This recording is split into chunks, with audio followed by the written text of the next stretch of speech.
Today we're joined by Zara Higgins, ATPI. Zara, can you just share who you are? Yeah, sure. So I am Zara. I'm based in Saudi Arabia. Prior to that, worked in commercial roles and have done for the past 22 years.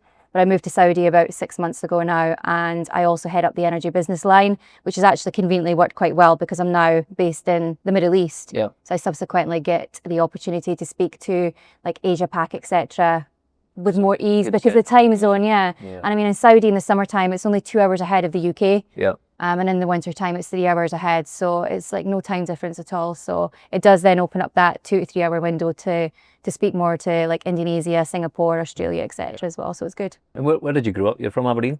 No, I'm not from Aberdeen. I actually grew up in a small town called Forfar. Okay. And I moved to Aberdeen back in 2011, end of 2010, beginning of 2011. So I was in Aberdeen for a long time, but yeah, I grew up in Forfar. So was that like, what's Forfar like? It's a place. Small town, yeah, it's a really small town. It was nice to grow up there. Small town, probably protected from a lot of what goes on in cities, etc.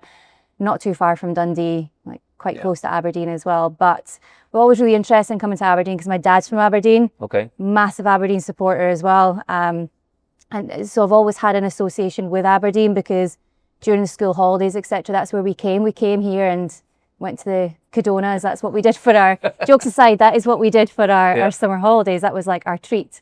But so that's what we did. What brought you then to Aberdeen? And was it school, a college, uni? No, it was work because prior to that, I worked in the media industry.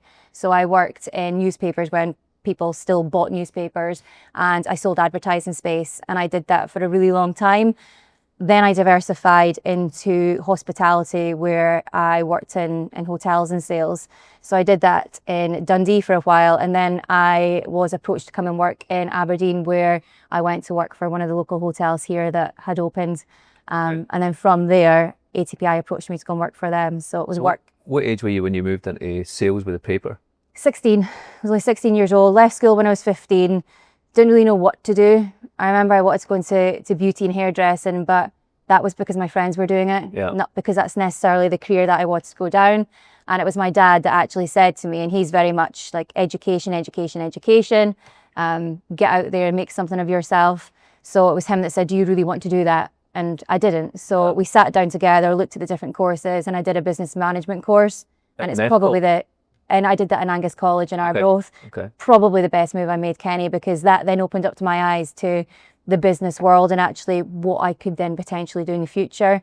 And right place at the right time. Through doing that course, I then got the opportunity during the summer holidays to stay on at the college and do some work for the college. And then the opportunity came up through the college for the job at the newspaper company. So right place, right time, where I kind of landed on my feet, and then I found a love of sales. And what was your first job then as far as selling? So I was put into the advertising office, and at the time there's no computers, no nothing. It was just basically pieces of paper everywhere. And my job was to sell adverts into our business directory. So at the time, the company I worked for, they had newspapers up this way as well. So I was the Forfar area, Forfar, Kinnamuir, sort of Angus region. But they also had D-side and Donside, like they had all those publications as well. So it was a relatively big company. But they had these little business directories that used to come through the door through the Royal Mail. So every postcode received a copy, and they had them for different sort of the different counties, etc. And my job was to convert the free line adverts into actual adverts. So, and then I got to pay 10% of whatever I sold. So 16 years old at the time, this is good money. Being told that I was going to get 10% of whatever I sold, I made it my business to make sure. These people? Yeah, cold calling, complete cold calling. Joiners, builders, retail shops, anybody that had an individual line in there that was a business, I cold called. How successful were you with that? Well, I made 2.5 grand. I was only 16. I made 2.5 grand commission off of that one particular one. And that was the first time I ever did it. But then thereafter, every year, I was so eager to get involved in that. The one that I never got the opportunity to work on, where I absolutely could have made a killing, was the D-side and the Donside Piper. That is where, I mean, oil and gas money at that time was obviously significant. So I always wanted to get involved in that one, but they had their own salespeople, so I never got the chance to. But what you must have learnt then to be told to fuck off a few times, or like cold calling is not easy. Like it's not for the faint-hearted, and I think when you're dealing, take for that then. resilience. Yeah. Like resilience. And I think that as a salesperson, if you're driven by that yes, so if you get the opportunity to cold call someone and get them to change their mind or to get them to buy from you, there is no greater feeling than that. Yeah. And if you can't take the good with the bad, then you shouldn't be working in sales. Yeah. So for me, at a really young age, and I think it's good that I went into that profession at such a young age, because I was able to take those knocks and those sort of hitbacks. But equally, I was then able to take what I learned and then mold it into what I now do today. Yeah. And it is more difficult when you're picking up the phone and you're speaking to a busy builder or a joiner on the job, trying to sell them an advert. Yeah. It's not easy. Like, it isn't easy, but like for every 10 calls that I made, I had one success. Yeah. So I couldn't, in the end, I couldn't. And you kind of work in that ratio in your head. Yeah. And in the end, I couldn't care less whether somebody said yes or no at that point. It doesn't matter. As long as I knew I was going to get a yes at some point, for me, that was the biggest win. And what about, was it all telesales then, or did you go meet clients? No, I went out. So the person, we had different reps, so there were representatives. So you had different representatives for each of the towns and the locations that the newspapers were in. Yeah. And then the person at the time who looked after the Forfar and the Kirriemuir paper, she exposed me to quite a lot. She used to take me out on her calls, etc. Okay. Where she would go into the different businesses, the local businesses, to pick up the adverts or to sell them some space and a feature that we were doing. But beyond that, she left, and then I was very young at the time, and it was great. I was like 18 years old, had a company car. I then was the advertising representative for the local town that I was from. Yeah. So I then had the opportunity to take that and make it my own. Yeah. And every week we got to come up with new feature ideas. And at the time, like when you're that age and you have the opportunity to do that, and I mean, if I look back now, it was things like home improvements or gardening, but I always picked the ones where I knew I was going to be able to sell the space. Yeah. And we used to do things like bonus balls. But if you think of how many those little bonus balls you actually have to sell, I used to dread doing that sometimes, but we used to sell it for like 10 quid a space. Yeah. And it wasn't actually that difficult to then sell it in the end. But initially I used to hate doing that, but we did it once a month because it's what we always did. Yeah. But yeah, when you got into the swing of it, it was easy to do. But in terms of actually going out, I mean, I just, like if I was selling a feature, if it was a home improvements feature, I would just, on a Monday and a Tuesday, because the paper went to print on the Wednesday, so like between the Friday through to the Tuesday, I'd go around the town and just walk into the local businesses and sell them advertising space. Yeah, and then eventually I was known as the girl from the Dispatch. That's who I was.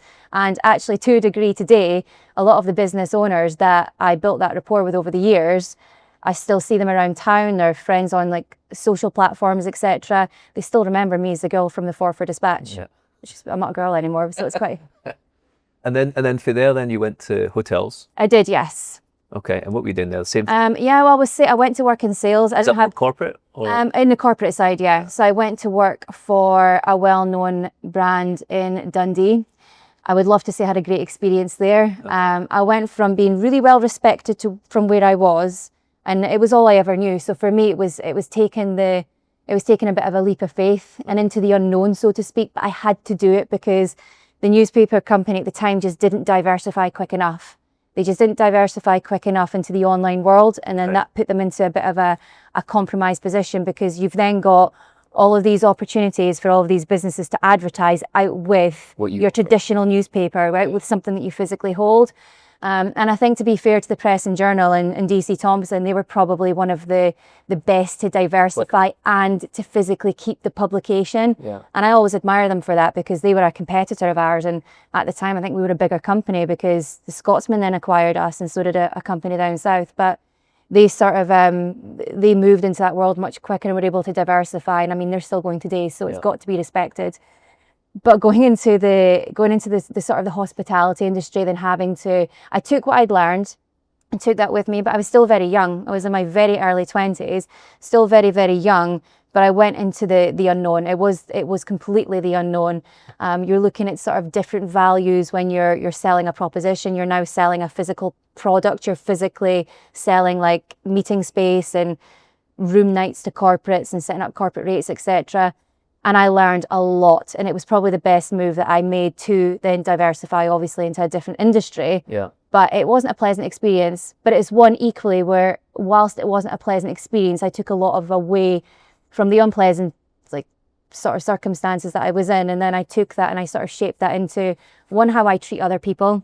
So was it a culture thing that was the problem? A bit of a culture thing, and I mean, I'm sort of a no holds barred sort of person, and I think it's important to share these things because, I mean, one of the comments that was made to me at the time, I remember being taken aside, and again, bearing in mind I was like, I think I was about 22, 23, being taken aside and told that, I mean, I've always been a conservative dresser, always have been, and I continue to be now. But if somebody wants to dress in a certain way, I haven't got a problem with that. As long as you're respectful, I couldn't care less what someone wears. Yeah. But I've always been when I'm in business, I wear business suits, and I always have done from a very young age because of the job that I did before anyway. So I remember being taken aside into a room and told that the general manager of the hotel didn't like my red nail polish. And like, I've not changed. My nail polish is still red today. He also didn't like my red lips. And I'm like, well, so it was like little things like that. And I just feel like it was constantly like bringing you down. Yeah. And they also knew about, I once shared, because there was a program on about the traveling community, and I also shared that that was the background I came from because there was some conversation in the office about that, and I shared that. And I can't help but think that after I shared that, my line manager at the time then made a bit of she just had a bit of a judgment thereafter. Yeah. But I mean, to take a young girl into an office and say that they didn't like the colour of her nail polish, like, Yeah. I mean, for me, that's just absolutely ludicrous because I did the job. And I mean, I've gone on to be successful. So, but at the time, what it did to me was it sort of made me realize that, I mean, I never judged a book by its cover anyway, something I will never do because I am a great believer that everyone is different. But at that time, and being that young, that was a really difficult thing to have to listen to. And it made you question everything about yourself because you're then like, well, is my appearance okay? Is it not okay? And then I changed who I was to a degree just to then fit into that, yeah. So how long were you there? I stayed there for just over a year, and I just got a call one day, just out of the blue, from a local hotel here in Union Square.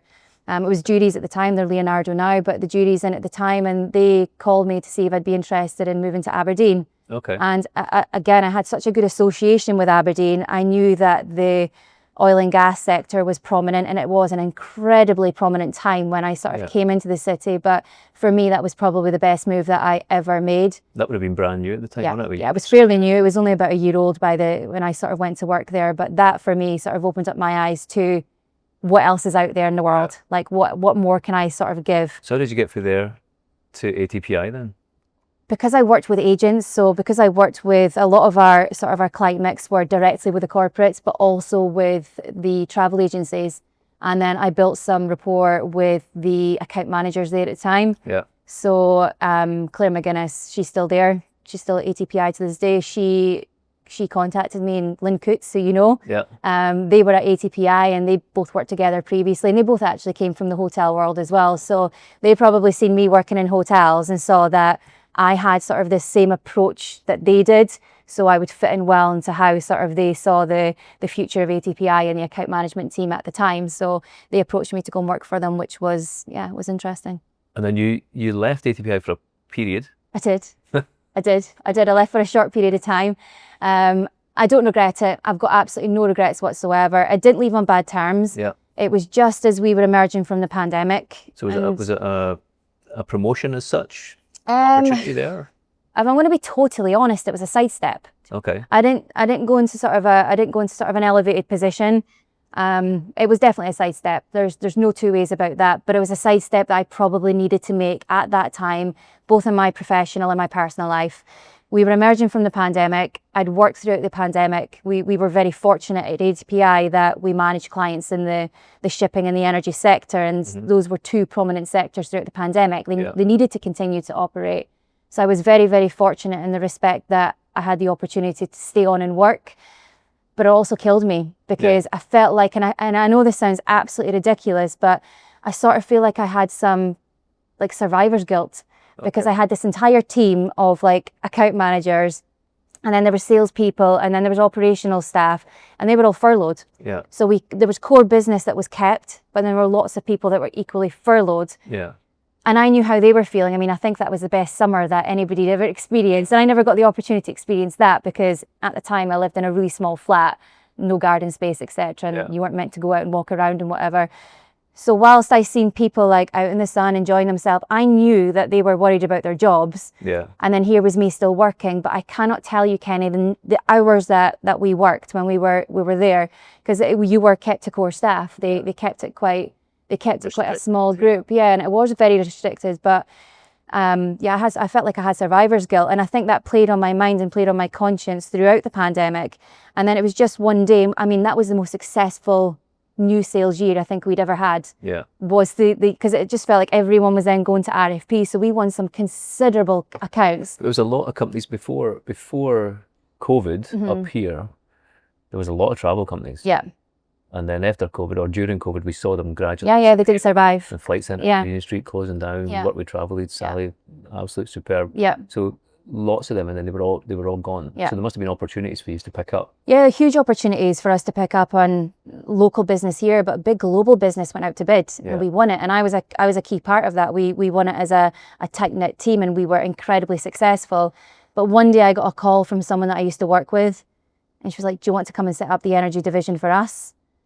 And for me, it was like, I can go make that my own. Yeah. And it was a company that I've always respected. Yeah. And it was someone that I always respected as well. So it was maybe a bit knee-jerk at the time, but I had this association with working there for the best part of 2 years, working in a refined environment. You weren't, like, as a salesperson, you're used to being out and about all the time. I wasn't. I was all of a sudden, like, restricted, and everything was done on Teams calls, which was interesting because it was an incredibly successful new sales year. I mean, we won huge bids all through Teams. So it was an eye-opener. It was really, really interesting. But in the same breath, I just felt like I needed a change. Yeah. I just felt like everything for me became a bit sort of one-dimensional. Like, I knew what I was doing in my job. And I also, and this might sound ridiculous, but I also had to question. So to your point, a lot of companies did not survive during the pandemic. ATPI did. Yeah. And we did because we're good at what we do. We do specialize in the sector. Like, it isn't smoke and mirrors. And I think that's why we survived, because we had people on the ground, and we had the expertise and experience. Also the global bases must have. Yeah, and then the global opportunities as well that we have, whereas a lot of the companies here, not like Flight Centre, etc., they're big global companies as well. Yeah, but the smaller ones, they cease to exist now. Yeah.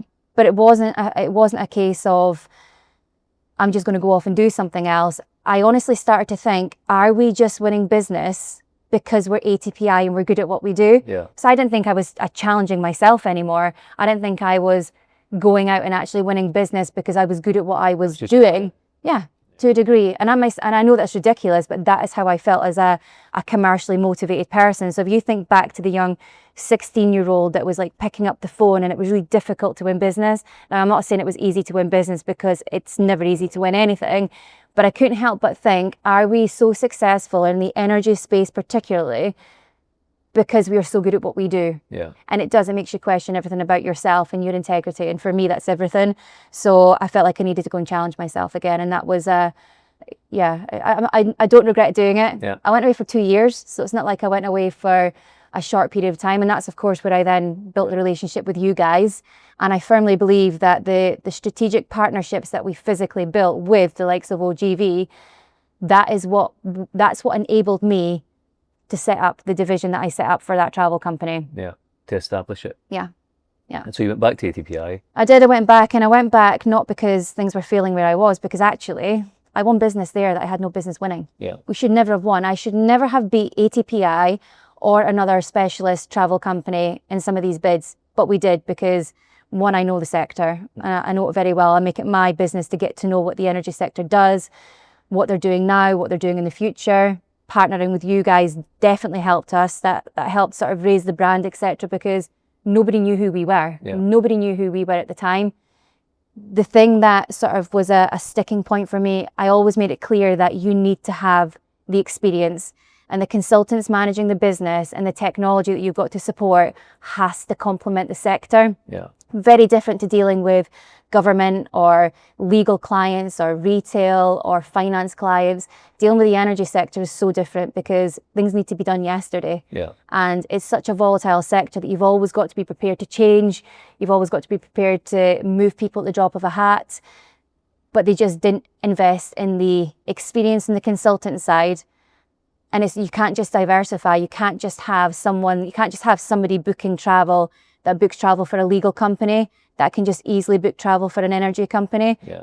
They just don't come with the same. They just don't come with the same expertise. And I've always said, if you've got a consultant that deals with the energy or the shipping sector or the mining sector, you can easily transition them into the corporate world because it's not as fast paced. Yeah. Not all of it, but most of the time it's not as fast paced, and they have the opportunity to sit back and actually look at options in a lot more detail. Whereas the energy sector is, we need 10 guys offshore. We need them there tomorrow, so get it done.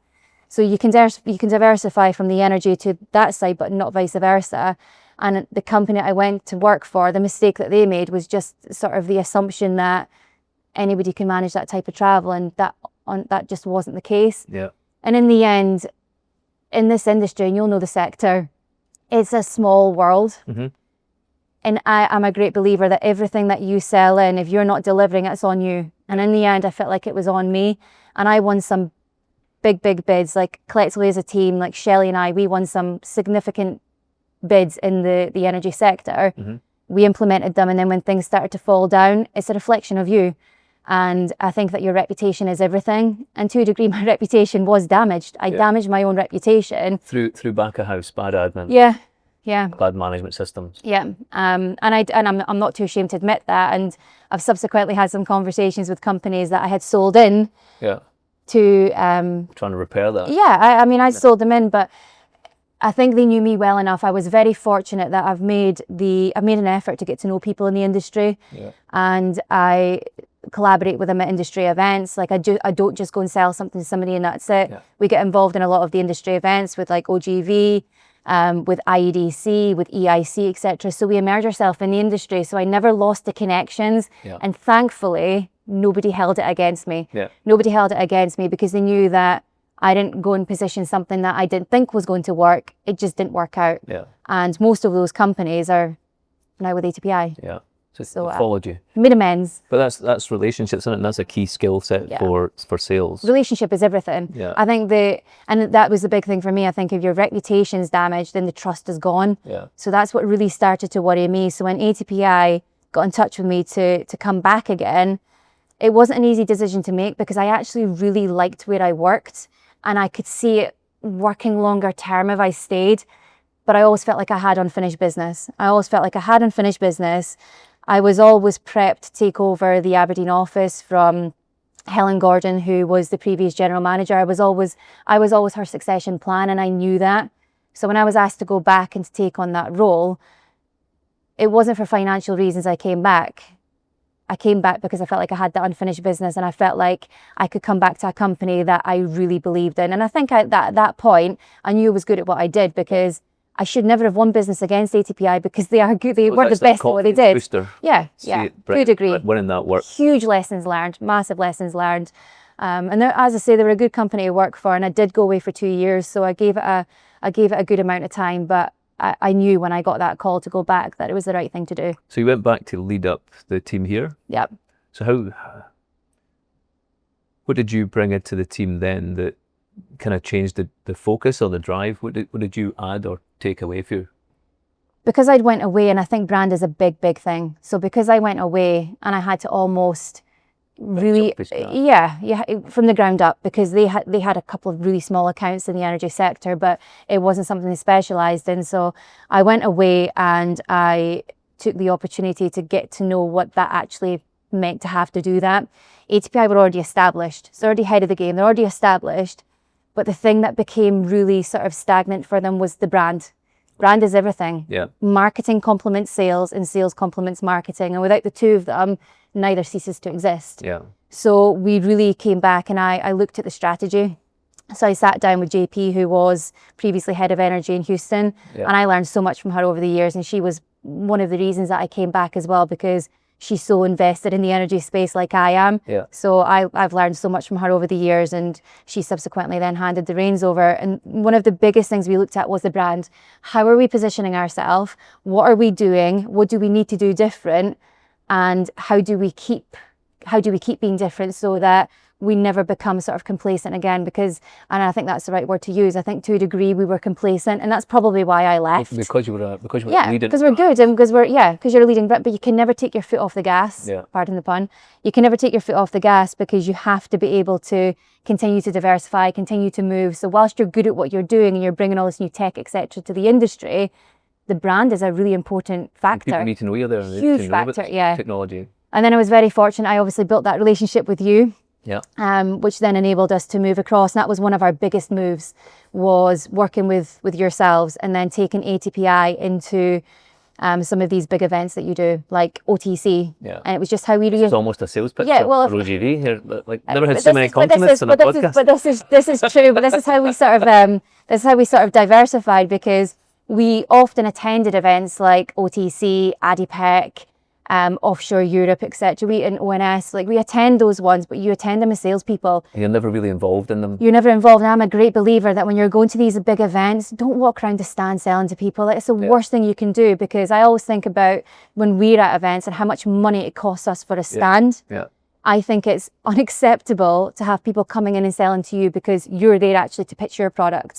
So I think it's more about embracing yourself and actually getting involved 100%. With these things, and that's what we like to do. I'm not just saying this because I'm on your podcast, but that was the biggest thing that helped us, was going out to OTC, getting involved in the business breakfast, 100%, collaborating with people. The network you're building, relationships you're networking and relationship building. That's what it was, because the minute you're interested in someone, they'll then start to ask questions about what you do.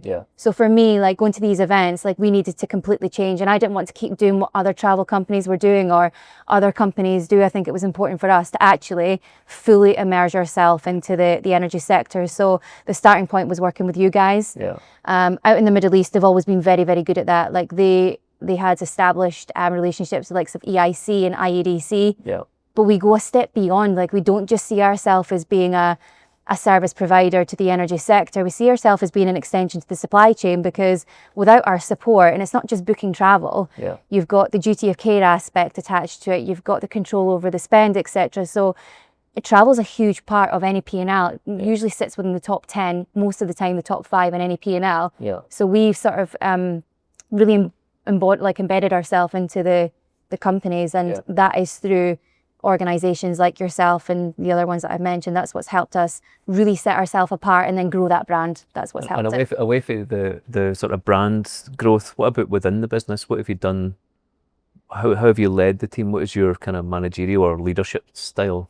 I came, and I was very fortunate. The person I took over from Helen, I worked with her very, very closely, and we were both very like-minded people.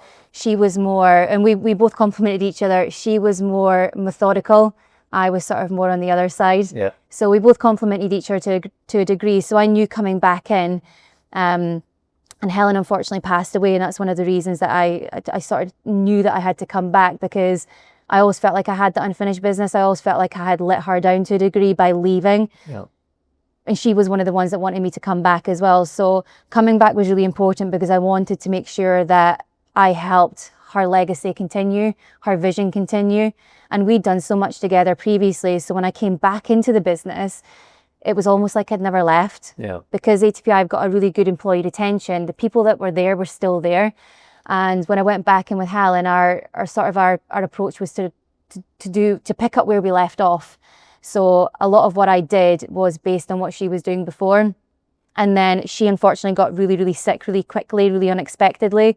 And she unfortunately passed away last year. But what I did was, I knew I then had to have that methodical person that sort of worked really closely alongside me, and also that operational person, because I'm commercial. Helen was different in the respect that she had the operational experience, but I'm very commercially driven. So I knew I had to have a strong operational person leading the business, which is what we did. And she's subsequently now taken over from me, now that I've gone out to Saudi. And then the person that took over head of account management needed to be someone that was methodical, that could sit back, listen, and make decisions, whereas I'm just really decisive. If I want to do something, I'm going to do it. So for me, it was about surrounding myself, and I'm a great believer that being a leader, you've got to surround yourself with people that are smarter than you. And I'm not too proud to admit that. You've got to be able to do that, because if you don't do that, how does your business ever grow? And how do you ever continue to learn? So the person that heads up the account management team, Andy, Absolutely brilliant. But he takes across so much knowledge and so much experience. So he moved in from looking after our largest accounts to then managing the team. But for me, that was a really good opportunity, and it was the right thing to do because he's got years, he's got decades of experience. So to take him, to put him into that role, for him to then shape the team and how that looks and share that knowledge with them, then helps make sure that he's then got a succession plan as well. And that's what he's been working on.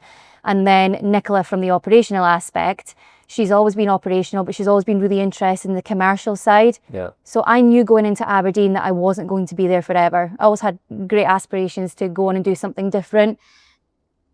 And I knew I had to set up the right team around me so that when the time comes for me to be able to do something else, I could walk away and make sure that the people are there and they can then continue with the business in terms of what Helen had sort of set up, what we'd worked on together, then sort of what I'd been working on. So for me, it was about the structure and the team. If you've got the right team and the right core people around you, the rest is essentially easy. And how easy is it then to build that team? Because if you come in, say you come into you're new in Saudi Arabia, we can come to that in a bit, but you inherit a team. Maybe that team has not got maybe you were quite lucky here in Aberdeen because you'd been there before, you knew the team. Helen was building a kind of similar culture to how you would have done it. But how do you go into a team and then build the right team for you? If the team is so important and you've inherited that team, how do you make that change and still keep the culture or the structure of the business? I mean, culture is huge. It's a huge thing. So if you don't have a good culture, then things just fall apart. That's a fact. I knew walking back into that building as well, I needed to earn respect back because I essentially went away, worked for a competitor, won business against ATPI. I mean, people are then going to have their own opinions, aren't they? People are going to have those opinions. So whether I came in as the boss at that time or not was totally irrelevant for me because I needed people to then trust me again. So for the first 3 to 6 months, I worked there and I did everything I could. I mean, I've always rolled up my sleeves and got my hands dirty anyway, but I made sure that I earned that trust from everyone and I got that trust back.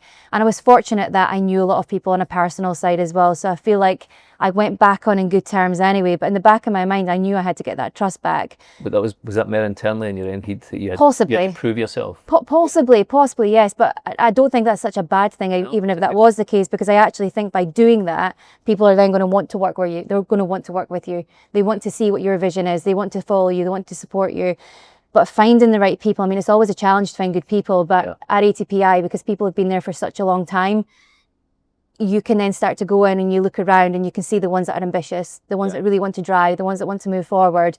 And for me, and this is where this is something I've had to sort of learn from a leadership position over the last sort of few years. Some people in business just want to come in and do their Monday to Friday, fuck off, 9 to 5. Done. They do. They just want to go and that's it.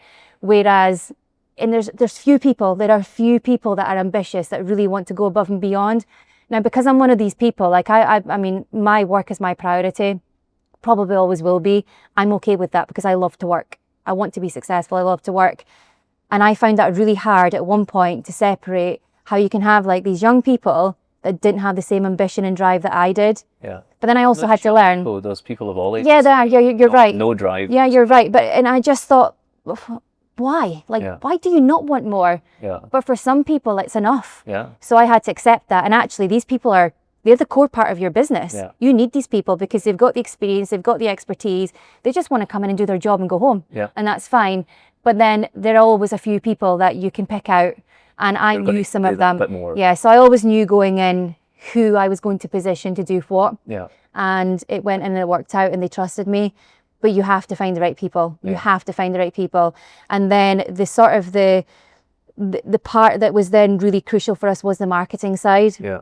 And the corporate team had an exceptional marketing person, Charlotte, exceptional. And she's young, she's so ambitious. And I've never worked with somebody before that, if I call her, straight away she's available. She'll do whatever she can to support you, but she also manages my expectations. And she manages me and she'll tell me when she thinks that, I mean, I come out with some like ludicrous sort of ideas, and so does Lynn Coots. And I mean, working with me, and you've met her as well. So imagine working with me and her, and we're throwing all these things at you. Oh, we've got a lot of ideas, Kenny, like ridiculous ideas. But Charlotte always contains us, and she's always like, right, guys, really Like we need to focus on doing one thing. Pardon? Do you not want to try and drive some of these ridiculous ideas? Yeah, we do, but there's only so many things that you can do, and I think we come up with so many, and we're throwing all these things around. And if I look back, and I'm glad actually Charlotte sort of like contains us to a degree, because we would never have time to do everything. Yeah. So she sort of pulls everything together, she analyses it. But what's really interesting for me, and I'm so glad that she joined my team, because she's commercially driven as well. So she looks at the commercial aspect. What are we going to get out of this? Yeah. So while she's marketing and she's incredibly smart and clever, she also looks at the commercial side. So for her, she was sort of the missing piece of the puzzle, because we never had that dedicated marketing support in Scotland or for the energy business line. Yeah. And she's just come, like, if it wasn't for her, I don't think the operation in Scotland nor the energy business line would have evolved as quickly as it did. Because as I say, like, I'm a great believer that marketing complements sales and vice versa. She's really key. She massively. But I'm always really impressed by people like her, because she just brings so much to the table, and I don't think she even realizes her own.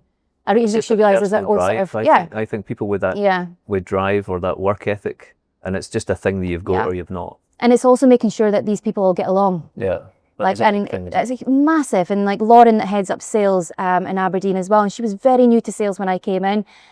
The Lauren that I met almost like 2.5, 3 years ago now versus the Lauren that's in that commercial role now, completely different. And that's because she has made it her priority to get to know sales from the inside out. Yeah. She has worked so hard. And I mean, if you look at Lauren, sort of, if she was to do one of these interviews, for example, like a year ago versus the one that she would do now, very, very different. Yeah. But that's because she has taken the time to get to know not just the business, but all the functions around it, everything around it. She sort of watched people like myself, Lynn, JP, the other MDs around the business, Katie and our corporate team. She's looked at everything that everyone does, and she started to mould it around herself as well, which I think is really, really important. Yeah. And her and Charlotte they get along exceptionally as well. Yeah. And I think it's really important that key members of your team can collaborate, because if they can't get along, your business hasn't got a hope in hell. Yeah. And then you go to Saudi, so you're the first female leader in Saudi Arabia? Yeah, that's what they're saying. Yeah. I work for Saudi Arabia. For me was a really interesting one, and because I was happy in Scotland. I was actually really happy, and I was happy doing what I was doing. I felt like I achieved what I needed to achieve in the Aberdeen office, and to be quite frank, I could have stayed there, continued to be successful. I had the best of both worlds, because I got to manage the energy business line, which was handed over to me as well from JP. So I got the best of both worlds. I had sort of the global exposure along with the local management of the Aberdeen office. I always wanted more. Yeah. And I don't know what I wanted, but I always wanted more. And then I had my personal life, and I think it's important to share these things. Overnight, my personal life completely changed. I was in a relationship for 12 years. He literally got up one day, decided he wanted to see what else was out there. And at that time, like, Saudi was on the cards prior to that, but it's almost like one of these things. Well, you get complacent. And actually, when I look at it and like the reasons that I left ATPI to go and do something else, I probably would have got to that stage anyway, because there's no room for complacency in my life. Like, I don't want to ever be complacent. Yeah. The minute I'm complacent, I know I'm not challenging myself enough. So actually, with all these things happening, although that felt like the end of the world at the time, Saudi came back into the table again, and I thought, like, is there like a bigger and a better move that I could actually make now? Yeah. So with all these like things that happen in your life, I honestly believe that if you just remain focused, whether that's in your personal life or your professional life, and for me, like, the focus was on my professional life, if you remain focused, then you can succeed and do great things. Yeah. And going out to Saudi, some people might think is crazy, because I was the first female general manager in the Eastern Province, and it did make some noise. Like, it definitely made some noise, but for me, I didn't ever look at it as being a female. Yeah. For me, it was about going and learning something completely different. And coming from a different, diverse background myself, I didn't let that sort of cloud my judgment. I wanted to go to the country, I wanted to learn, and I wanted to expose myself to something that I wouldn't have had to otherwise. So I actually think that whilst there was some sort of like tragedy in my personal life, that sort of prompted me to move on. More. Oh, massively, massively. And then we've met up with the ATPI team in Houston, Australia, Africa, all over. What's the Saudi office like? Completely different. Yeah. Completely different. And I think it's because it was a joint venture. So I'm actually, and again, I'm very fortunate because not only do I continue to work with ATPI, I also work with a Saudi family. So the Al Majdi family, who are incredibly well known out in the Eastern Province, and they've got lots of different business entities. Yeah. And they had travel because their company's so big and they've got all these different joint ventures and all these different sort of business interests. They set up their own business, they set up their own travel company because they had so much travel requirements. And is that or maybe you can share that, the rules around setting up a business in Saudi? Is that the reason for ATPI and this company coming together? I think in the Middle East, historically, you would have to have a joint venture. Yeah. So like we've got a joint venture in Dubai and it's the right thing to do there and it's worked very well for both parties. And it's the ATPI brand that is the sort of the flagship there, yeah. In Saudi, it's very similar. Like previously it was joint venture, but a company can just go and set up in Saudi now. Like you can, like just ready. Depending on what you do, etc. Yeah, it's changed there depending on what you're doing and where you are. It differs depending on the sector that you work in. We could have set something up ourselves, but it's a country that, and again, going back to the whole relationship and knowing people, etc. It's the industry that it's the type of country that you're in. You've got to be able to have established relationships. Okay. You have to have established relationships. And it was Lynn, who's the regional managing director for the Middle East. Saudi Arabia is massive. Like the kingdom itself is significant, and the sheer opportunities out there, she recognised that because there was more and more global bids coming out, and there was more and more opportunities for Saudi. Oh, huge amounts. So there's more and more opportunities for companies in to go into Saudi Arabia, so outbound and inbound opportunities. And Lynn saw it as an opportunity. We're putting all this business through a partner. Mm-hmm. Why don't we have something ourselves? And then that's when she sort of went out and she really started to look at the market. And the company that we're now with, Arja, who were owned by Al Majdi, they were the right fit for our business. And Lynn, she established that very early on. So the conversations then started to form from there. Yeah, but that was the right thing to do rather than just saying, take ATPI, open up an office there. That was the wrong thing to do. Yeah. So I think doing it the way that they've done it is the right thing to do. There's probably lots of myths or people's perception of Saudi is very different. Yes. When I was going out to Saudi last year and I spoke to somebody and they said, oh, the airport's crap. They saw angry men and women can't go out in cars themselves. They need their brother or their dad or whatever to drive them around. What's Saudi really like? I walk around looking like I do now. Okay. I drive. So I have a Saudi driving license. I mean, it's debatable whether I should or shouldn't have one. That's just personal bad driving.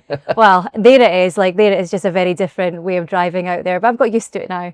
I've got a driving license. I've got residency, so I physically live in Saudi Arabia. Yeah. I could have gone and lived in Bahrain, which is basically like a mini Dubai, and I could have commuted there every day. Could have drank alcohol. Yeah. Well, there you go. You could have had alcohol, and I could have driven to my office in 50 minutes every day. 50 minutes to an hour is all it would take for me to get there. But I wanted to fully immerse myself in the kingdom, so I chose to live there and actually reside there, and I think it was the right thing to do. Yeah. Out of respect for the country as well, because they're diversifying. So to your point, there are so many misconceptions with that country, and a lot of it is led by our media. I think a lot of it's led by our media, but also it's also other people's misconceptions about what another country is like. And for me, going out there, I feel like I've been able to then share those stories with other people. Yeah. I post some of my experiences on LinkedIn, etc. And there's nothing there that's smoke and mirrors. That is exactly how it is. Yeah. And I don't believe in sort of fabricating the truth. It is just a very different culture to what people's expectations are. Yeah. Oh, I could walk around at like 3 o'clock in the morning on my own. Yeah. Nobody is going to bother me. Yeah. You get into cabs, etc. The local Saudis are very friendly. And I will say that of all the different cultures and nationalities that are there in the kingdom, the local Saudis are by far the nicest and the most kind. Okay. They're so interested into why I'm there. So being the first sort of female GM out there as well, the reception that I was met with was really positive. Yeah. So we've got Saudi ladies in the office and we've got Saudi males as well and other nationalities. And the Saudi ladies all got together, and my second day there, they all got together, and then they asked me for a meeting and they all came in and they all just expressed how happy they were that a female has come in to lead their business, and they really wanted to learn from that, and they wanted to learn from me. So for me, it was a bit like, oh God, like what could you possibly learn from me? Yeah. But when I sat back and actually looked at it, I thought, oh, maybe I can bring something to the table here. Yeah. And I never take on the fact that I'm a female and sort of, that doesn't bother me. I just think if you're good at your job, then you'll be successful. So I never really look at the whole female thing, and I never play on that either, because I'm probably like the least feminist person you will meet. I'm a great believer that if you're good at what you do, you will be successful. Yeah. And I think the world has changed so significantly. And I actually think it's up to individual sexes, whether you're female or you're male, to change that perception. But yeah, Saudi's nothing like people think, like nothing like people think. And what about from a work aspect? How different is sales in Saudi versus sales in Aberdeen? Hard. Yeah. Really hard, yeah. You have to be able to... Is it easier for a Saudi or a local? You have... For you coming in? I don't think so. I think if you know, you have to start building those. So again, it goes back to relationship. Yeah. You've got to build the relationship to gain that trust. Yeah. So for me, it's about going to all these... I'm gone back to basics. So although I manage the business out there, I've gone back to basics. I'm immersing myself in everything. I'm going to all the local events, going to supplier events. I'm going to everything because I need to build my contacts. Yeah. I have the contacts in Aberdeen. I have the contacts from the US and other locations, but in Saudi, I had to start fresh. So I've had to go out and I've had to really put myself out there. But fortunately for me, I'm one of few, so people remember me, which is a good thing. Yeah, you stick out. Yeah, but once you build that relationship and you build that trust and you know what you're speaking about, then you get the respect back very quickly, very quickly. And in Saudi, do they look more at the whole package, or are they looking at cost price? Price. Yeah. And it's really difficult, and that's not the local Saudis necessarily. It's historically the expats in country. Old school procurement, they'll focus on the actual physical service price as opposed to the overall package. Yeah. It's changing, and the country is changing. Yeah. So you're trying to educate them. Yeah, absolutely. The additional benefits, and actually you're going to pay more anyway. I'm a great believer anyway. You never want to be the cheapest. Yeah. And if you're the cheapest for a reason. Yeah. You always want to be the best and most cost effective, because that essentially is what helps your clients. Yeah. But it's to get that across, because sometimes we work on transaction fees. Like a lot of the service providers for the sector, we work on transaction fees. So you're positioning transaction fees, but your competitors are just constantly going and offer lower fees. But what they do is unethical. Yeah. They make their money back somewhere. Yeah. And I'm very honest and I'm very transparent. And if somebody wants to know how we make money as a business, I will share that, because I think that you should be able to. Yeah. We're not hiding anything. We don't do anything illegal. I'll share how we make our money as a business. But the difficulty that I experience, and it's not necessarily just in the Middle East, the difficulty that we experience is on face value when you go with something really low. It's like you go into a supermarket, you go to buy something and it's like half the price somewhere else, but it's a different brand. It's good though. Yeah. But in your mind, you're like, this is cheaper, I'm going to buy that. Yeah. So it's just trying to change those perceptions and get them to think beyond the obvious. And your clients are energy clients. So how do you see the market for energy clients in Saudi and also around the whole of the UAE? I think just now, so we've got, I'm very fortunate in the kingdom where I'm based in the Eastern Province, that's predominantly energy, but we've also got Riyadh and we've also got Jeddah as well. So we've got those two locations. So that's also helping us build the sporting sector and also the financial sector, pharmaceutical, etc. So we can sort of enter those markets, but particularly in the Eastern Province and the energy sector in general, in the next 18 to 24 months are going to be hard. Yeah. They're going to be, it's going to be really tough. We've all seen the price of oil just now. We've all seen what's happening in the North Sea. I do, however, think that we are probably a bit more fortunate where we are, because a lot of the talent pool sits in other locations like the US, like the UK, like Europe, and they're actually traveling and they're taking their business and moving it out to the Middle East. Yeah. But that equals more competition as well. Yeah. For companies out there. So I think it'll be a really interesting time moving forward. And what about then recruiting in Saudi? How difficult is that for you coming in there? You obviously try to build a team, try to scale that up. You don't know the market, you don't know the competition. This obviously came quite quick, the whole turnaround from do you want to go to Saudi to you're in Saudi. Yeah, I know. I'm fortunate. I know some of because we used to partner with another travel company out there, so I know them and I know them well and I know their guys. Yeah. And when I went to work for CTM, we also had a partner out there. They've got an office in Saudi as well, so I also know them. So I'm fortunate that in my industry, in the travel industry, I've got quite a lot of contacts in that respect. Okay. In terms of actually recruiting in Saudi, however, it is like it is here. You've just got to find the right people. Yeah. we're still building on that just now in the office there, but it's good because it gives you the opportunity to get to know everyone. Yeah. And then I can then replicate hopefully what I've replicated in the office in Aberdeen, where you get the right people in the right positions, you have that trust, you surround yourself with smarter people than you, and then the business then subsequently grows. And I mean, we've got to grow 3 offices, 3 different locations, big locations as well. So it's a big job and it's going to take time. So there is no time scale in terms of how long I'm out there for. Yeah. For me, it's about making it a success and seeing how long that's going to take. I mean, obviously I want it to happen sooner rather than later, but the recruitment process, and I mean, I've been taken in as well to help local Saudis. So my job is to come in and hopefully for a local Saudi to take over from me. It's the right thing to do. It's their country. Another female? Potentially, yeah. If the right person was to come along, but it's going to take me time to find that. Yeah. And then to get that person to that level where they can then run the business.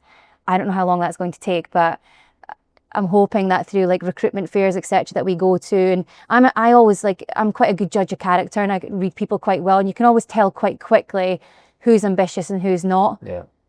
And in the office just now, you've got to have, it's like in the Emirates, you've got to have locals working in the office as well. And it's something that I've really progressed quite quickly. So we had an HR vacancy and it could have been really easy for me to take on someone that I knew from one of the other like companies. I didn't. I took on a local Saudi girl. She's only 23 years old and she is, and it sounds ridiculous, but one of the reasons that I took to her so quickly, she walked into my office and gave me the firmest handshake. And I thought, you really mean business, don't you? And she was so confident, but she also knew she knew her shit. So I thought, I need to really look at this. Yeah. And I interviewed other people, but for me, she's still stuck in my mind because she made that first impression. Yeah. So whilst other people had more experience, I thought, no, you have something, and I know you've got something. So I took her on. So by bringing a local Saudi in as well, that also changed things because people in the office weren't used to that. Yeah. And it was the right thing to bring her in, and she's been absolutely brilliant because she helps me navigate things that I'm unaware of, like different restrictions, etc. So that's excellent.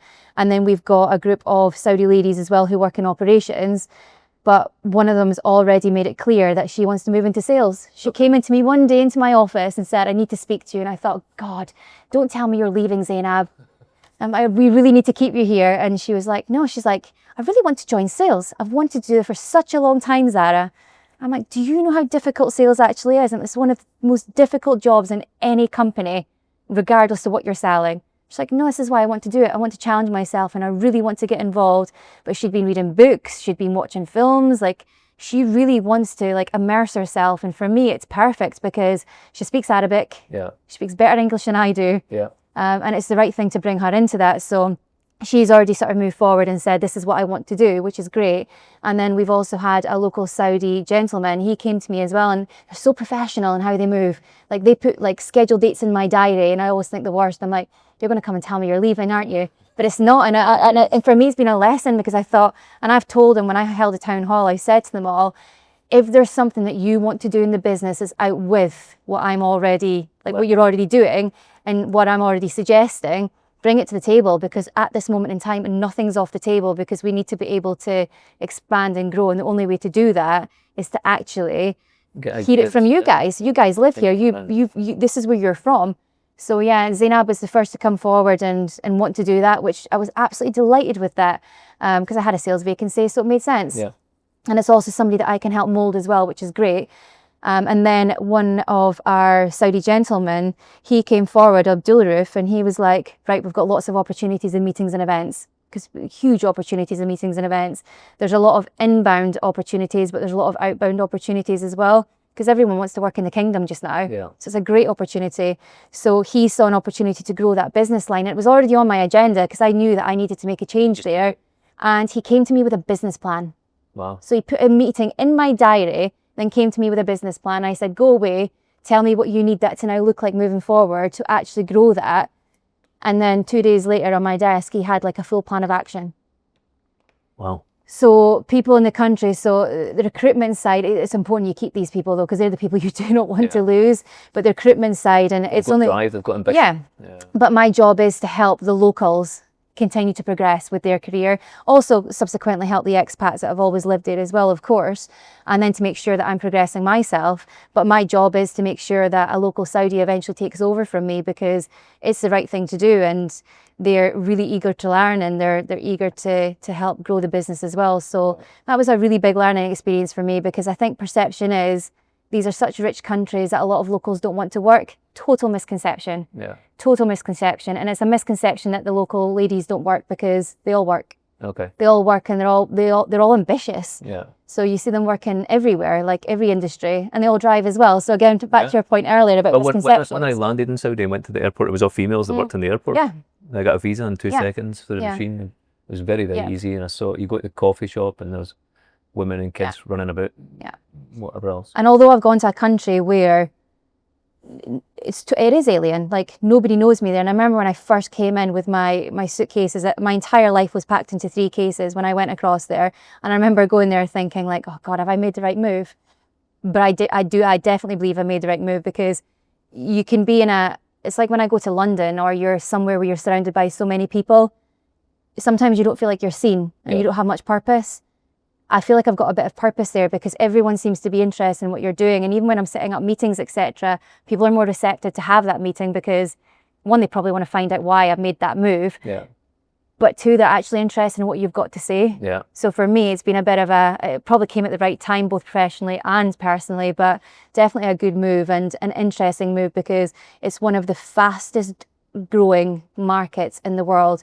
Everyone wants a slice of the pie in Saudi Arabia, and I think I've gone in at the right time. Yeah. I've gone at the right time for my own personal development, but I think I've gone at the right time to also help the locals progress their careers as well, those that want to work in travel. And then, so your career's been very much sales focused. Even in a managerial position, you're still proving yourself in sales. You've gone from selling line ads in a newspaper in Forfar or Angus to selling global travel agreements for millions and millions of pounds based out of Saudi or in Aberdeen and London, whatever else. What's the difference or similarities in selling something for 25 quid or 50 quid to something for millions of pounds? I mean, with the newspaper one, that was, you physically sell something and it's done. Yeah. Whereas when you're working in, and this is where sort of and I think this is where I got a flavour for really working. And then it's sort of similar in the hotel space, like when you sign a corporate app and you set up their corporate rate, etc. That's it. In what we do now, and I mean, the largest bid that we've ever collectively worked on was worth almost $500 million. So that's like the biggest one that we've ever worked on. And I mean, that was huge. We don't know yet. We don't know yet. It's still ongoing. But it's not just me. It's an entire team. It's a whole team of people. And that's one thing that I'm a great believer in. Like, although I might lead something or support with something, I will never use the word. And I think this is what a good leader, like leaders that I've learned from, you never, ever use I did this. It's always we, because no one person can ever do anything themselves. Yeah. But yeah, we've won some pretty big bids over the years. And there's a few that we're actually working on just now that will change the landscape of the Aberdeen office if they all come to fruition, which I think they will. Yeah. And there's nothing more rewarding than that. But there's nothing more rewarding than that from a respect of, it's not just like, for me, it's like the financial gain of it, because I honestly think that if you're successful, the financial gain just comes anyway. So I don't chase the money, I chase the success. And what about then, you mentioned the girl coming in wants to be a salesperson, you're going to mould her. How will you mould a salesperson? Oh, you're a born salesperson, I think. I know salespeople that I've learned from a book. Yeah. And I like listen to podcasts, learn from a book, watch The Wolf of Wall Street and think they're a salesperson. I genuinely believe that I didn't have any training. I was only 16 years old when I did it. Yeah. I think it comes down to personality. People are either going to buy from you or they're not. Yeah. And I'm never too proud to admit when I'm not the right personality or the right fit for a business, because sometimes that is the case. Yeah. I've stepped away sometimes because I thought I'm maybe I'm way too like vocal for this one. You perhaps do this one because you've got a nicer approach than I do. Yeah. So I think you've always got to do that. But Zainab is, I mean, she's just full of life and full of personality. And I did say to her, I was like, this isn't the easiest job in the world, but she sold to me to get her into that role. So at that point, I knew that I could then help her 100%. She just needs to understand the market, the technology, everything that we do and how we position things, and move away from the operational role that she's been so used to. Yeah. But she's someone, because I bought from her, I know somebody else will buy from her. Yeah. So I think it depends. You know a salesperson straight away. Like you know a salesperson because they've got that. And although I said earlier, like you've got the introvert and the extrovert. Like I am an extrovert in the business world because I know what I'm talking about. Yeah. But in my personal space, I find it really difficult because I want people to like me. Yeah. And it's not that I don't want people to like me in business, but I feel like I've got control in business. Yeah. Whereas my personal life, I feel like is very different. So people probably see a different Zara, like on both sides. Like if I walk into a room on a networking event, I'm fine with that. Yeah. If I walk into a room at a party, like that's where I'm just like, I'll go in the corner. Until somebody comes to speak to me, I want somebody to come and talk to me. I don't want to do it the other way around. But no, you can tell a salesperson in business, I think, and you can tell the ones that are genuine and the ones that are not. And I genuinely believe that the ones that just chase the money, you have to have that. You've got to be able to want to earn more. But I honestly think the ones that want the success, because I am a great believer that when you're successful, the financial gain, it does come. It does come, yeah. So you've got to chase the success. That's the biggest thing for me. You have to chase the success. But going back to your question about dealing with like small companies, like dealing with like the newspaper ones and 50 quid adverts as opposed to multi-million pound deals, they go on for a really long time. Like the RFP process is significant, the data analysis is significant, the presentations and the workshops are significant. You often have to travel internationally to speak to different countries because not one size fits all. Yeah. The sheer amount of work that goes into these things is significant. It's a very different but good learning curve. But sales is sales. Yeah. Like sales is sales. Like you're going to buy from somebody or you're not. People. Yeah. Yeah. And then, so you said you're all about work. Yeah.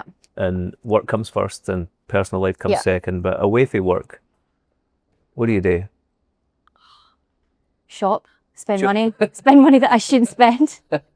I'm a really decisive person. If I want something and if I want to do something, I'll just do it. Yeah. So I probably do too much of that. I don't know, just going out with friends, just the generic. And we've met you on a few networking events. Yeah. Golf days specifically. Yeah. Sometimes you turn up. What's your drink of choice? My drink of choice. Whatever's good at the time, I think. Yeah, just what's available. Whatever's good at the time, yeah. No, I like to go out. I think the change in and people often say this to me just now, because the change in sort of like, everything's changed for me, like lifestyle change, everything. So whilst I'm in Saudi, I also have the opportunity to go to Dubai most weekends. Yeah. So I socialise way more than I used to. Like, and I probably needed that kick as well, to be honest. I'm quite happy to be quoted on this. I'm so glad that what happened to me because it was a bit of give me a bit of an epiphany. Like, my God, Zara, you're so boring. Like, what do you do at weekends and stuff? Whereas now I'm like, do you know, I'm going to go out and I'm going to let my hair down. Yeah. If I want to post something on my personal social media, I will post it. Yeah. I was never that person before because I became like a bit of a recluse. Yeah. And it was just work. Yeah. So whilst I absolutely love working, I think that I've embraced more of like a social aspect of like going out and stuff now. I don't really say no to anything anymore. Yeah. And like, do you feel you're more able to do that, like jump across to Dubai at the weekend because you've got Lynn and other people there that you know? I have friends there, yeah, so it makes it much easier. There's always something to do. It's sunny as well, and that definitely, like, getting up every morning to sun absolutely makes a difference. Even in Saudi, when I'm in Saudi, just waking up every morning at like the sun's up at 5 a.m, like doesn't go down till 6 even at winter. Like that's always there, and it definitely has that positive impact on you. But yeah, my personal life, I've started to take up golfing. I did it almost a year ago. Yeah. Can just hit the ball now, no more. I finally got some air actually. Like before it was just like skiffing along the ground, but I can get some air now. But no, I took up golfing, and I've always, and again, maybe I've done that from a business capacity as well, because business is done on the golf course. Yeah. I don't care what anyone says. I don't care how old school that sounds. And it's also a place where you can actually network and you build those relationships. Yeah. And that's why we get so heavily involved in like your golf events and some of the other industry golf events, because we get those opportunities. Whilst we don't golf, we support massive opportunities. But actually, and I'm so competitive anyway, like if I take up a sport, I have to be good at it. Like I was at the driving range yesterday, and like I took up my driver with me, and I wish I didn't, because it was the worst thing I did. And I almost put it into outer space because I thought, I can't do this. But I'm so competitive. I compete with myself. Yeah, I compete with myself. But I'll just go back and go back and go back again. But I've taken up that, and I probably have taken it up because it'll give me something to do as a hobby. But equally, I can then transition it into the business space as well. So, but yeah, I mean, in my personal life, I'm probably pretty boring, to be honest. I do go out more now, which is good, but... Good. And we'll leave it there. But thank you very much for joining us today. Thanks, Kenny.